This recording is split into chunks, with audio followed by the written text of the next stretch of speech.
BeerStreet boys, alright! Hey guys, how you going? Merry Christmas! Merry Christmas! What we've decided to do this Christmas is make some drinks ourselves. But I've actually attempted to make a Christmas beer in the art of a Christmas Belgian beer. Have said before that Belgians are quite famous for creating all types of seasonal beers. This is the one that I've done. I've called it the BeerStreet Boys Belgian Xmas Ale, and we're making music with beer. When you just casually say make beer, you obviously have equipment to do this at home. Yeah, it's basically just a homebrew kit that I went down the shop and bought. I have absolutely no idea really what I'm doing. I've done it a couple of times before. He hasn't talked a big game at this point. Like a great gentleman. He's modest. Yes. He's And the gonna truth let the is, beer do the talking. we've drunk his homebrew before. We're not worried. Not this one, but Not other this ones. one, but Okay, other ones. get pouring. So what I've done is I've taken a lager malt, liquid malt, and a Belgian liquid malt. Oh look, there's really no head in that. Enjoy that. Were you expecting a head? Yeah. So I'm not hoping that this is going to taste like anything. This could be a complete disaster, but we'll try. It'll be Dom's first sour beer. How long has it been in the bottle? It's been in the bottle for about 4 weeks. You've got to carbonate it. Oh, it's got some nose to it. I can get a bit of sweetness there. Oh look, I think it's definitely got Belgian tones. No, I like that. No, I'm not. I'm not just being polite. I mean, the head's disappointing, but I hear, I don't know, the homebrewers out there, maybe you can fill me in on this, but I hear getting a head's quite difficult. Not all of them. Well, especially in today's competitive market. That tastes like beer. It doesn't have the head in it, but it actually still tastes the sort of fizz, the carbonation. Yeah. Look, I have to say it's not the best beer I've done, but it's definitely in the art of a Belgian ale. And I think traditionally when you do these brew kits, I have you're supposed to do it with up to 23 litres. And I think I only did this one to like 18, 19, so it would be quite a bit darker. This one came out at 4.2, 4.3. Right. I didn't use a whole lot of sugar. So you make the water, you put water in. Yeah. I did about 10 litres of water, then I put the two different malts in together. One was the Belgian malt, one was the lager malt. Yeah.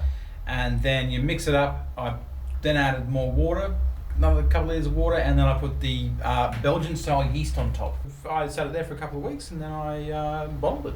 And then I sat there for a couple more. And it's purely for the idea of what alcohol content you wanted is that determined the amount of sugar you wanted. Yeah, the more sugar, the more alcohol. I really appreciate that. That is beautiful. That's all right. Thank you. It's a lovely beer. We go. Let's give it a crack next year and see if it's better. You're gonna bottle condition it. Would that last for a year? Yeah, for sure. Why not? I'm game. Do it. Bring it. It's a song from the shed. Here we go, boys. Lovely tune. Have yourself a merry little Christmas. May your heart be light. From now on, our troubles will be out of sight.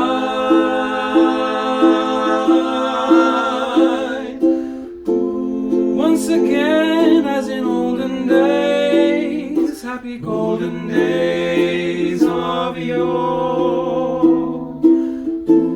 Faithful friends who are dear to us, gather near to us once more.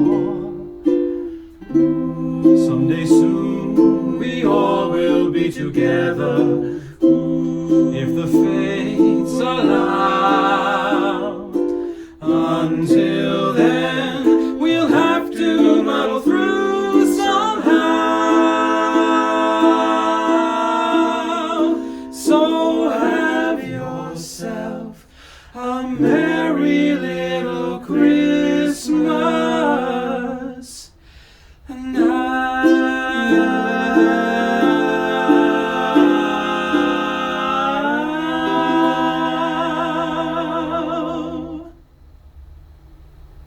There's nothing better than a handmade gift, in my opinion. We've seen some attempted Belgian ale. What have we got here? Well, this is my famous limoncello. Western suburbs, Brisbane famous. Yeah, pretty much. It's something I make every Christmas, probably for the last I don't know, 7 or 8 years, because it's better than just buying a crappy present for someone. Absolutely. So you want to have it nice and cold. Usually I keep it in the freezer. Look at it dribbling in there. Yeah, but in this instance, we're in Queensland and I'm just pouring it into a bucket load of ice. Essentially, it's vodka with a load of sugar and lemon rind. You boil it down to get all the oils out of the lemon and the juice as well. You know what that's reminded me of? What's that? Calypso when I was a kid. Oh, Smell it. yeah. You could smell the Yeah. Calypso? Yes. I'm not pretending that it's a traditional Christmas drink. It might be in Italy. Yeah, but in summertime here in Australia, Oh, it's you're looking for perfect. something cold and zesty as far as I'm concerned. And you want to have it at the end of the meal.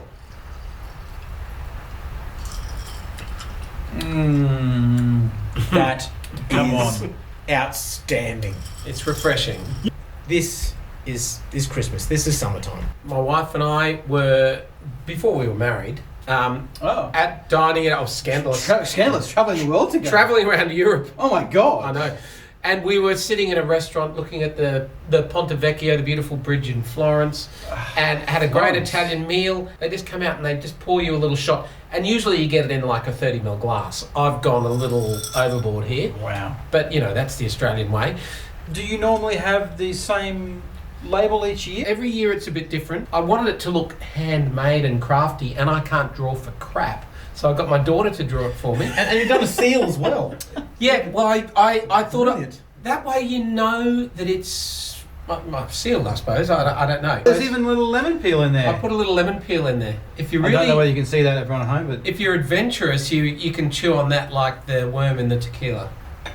And I'm I feel the worm in the tequila is a little more adventurous. But a little more adventurous. I'm happy to take this adventure rather than that one. I'm going to test your knowledge now. Oh. Which liqueur maker has produced this bottle? Can you spot it? As in company, brand. Yeah, you should know it. Very distinctive bottle. no. Voc. Yeah. Picked it like a dirty nose. When I make my margaritas on a Friday night, I get the cheap triple sec Voc because I like the bottles to put limoncello in. And so you keep the bottles for the whole year. How many bottles do you buy a year? Oh, it's only 1 year's worth of margaritas, so about 15. I feel quite honoured that we've been given one of the 15 bottles. Yeah, David. I'm Am saying I- 15 when I really mean 25. But am no, I- it's Am I in your inner circle? You are, Dom. He's got a lot of friends. A lot of good At friends. least 2. At least. Well, I'm happy to be your friend, and thank you so much. Cheers. It's a song from the shed. Jingle bells, jingle all the way. Christmas in Australia on a scorching summer's day. Hey, jingle bells, Christmas time is beaut. Oh, what fun it is to ride in a rusty Holden ute. I'm going to enjoy a little red wine, but in a very Christmassy sense. If any of you know us, we've enjoyed a lot of time overseas, especially in Europe where they love their mulled wine come Christmas time. Yeah. Mulled wine, or in Germany, Glühwein, is a heated wine with spices and other things added to it, just to give it a nice warming glow when you're out in the cold. So this is Stewey's special take on that. It smells amazing in here, Stuart. Well, it's all about the aromas and the fragrances. Basically, what I've put in here tonight is red wine, 3 slices of orange. You can use 4 or 5 or how many you like, really. I've thrown in a bit of rosemary. We've also got some cardamom in there, some cinnamon quills, cloves. Oh, cloves. Also, we've got some black peppercorns. That's one of my own ideas. Fancy. Controversial. Crazy, I know. You're rewriting the script, aren't you? What do you do? Really? You can put in a little sugar if you like things a little sweeter. It's up to you. But it's all about those flavours of the festive time of year. What are you doing And over here with the rosemary? what I'm going to do is just put in the little fresh twig for you, just to make it a little cocktail in a sense. And here's the real theatre of things. We've had the citrus sort of, stewing in the actual brew itself. But what we're going to do, just for a bit of proper, crazy cocktail, we're going to Here we go, just a bit of that on top Oh, there. Wow! Citrus flair. You can smell the aromas coming. You want Christmas in a glass. It's like I've lit a candle. That just added $10 to There the are price. so of many this. guys around the world cheap right now wine. with their flanos and beards going, I am doing that right now. Can you try and do it again? That was Absolutely. magical. Here we go again. Oh, Oh, fire back yourself. no. Smell the aromas. It's that singed hair aroma that I'm That's getting. right. That's what you from, want. Ladies and gentlemen, Merry Christmas. Merry Christmas. Here we go. Prost. Yeah, nice. Enjoy. Here we go. Oh, wow. Oh, it's very tasty, Stu. Takes you back. There are some flavours in there. It's good. The longer you let it sit, obviously, the Yes. more you'll get the aromas of the different herbs coming out. There's some depth in there. Textures, layers. Mm-hmm. I'm really enjoying it. Let that sit overnight, chuck it in the fridge, cover it up, and the next morning, put it in a jug, fill it with ice, and you've got yourself a very lovely and textured sangria. Sangria. Ready to go. It's very dry. Do you usually typically try and use a dry red wine? Oh yeah, I'm going more for your Cab Savs and Merlots and Shirazes. Okay. Yeah. The flavour profile between bitter and sweet is quite balanced. You've done really well. I think you balanced it well. Yeah, I think you've... I mean, I've drunk a lot of Glühwein in my time, and this is definitely It's right up there. Yeah, definitely a tribute to it. That's for only sure. takes 10 minutes too. Stewie, thanks very much, mate. Cheers, lads. Absolutely. Merry Christmas. Merry Christmas, everyone. Have a good one.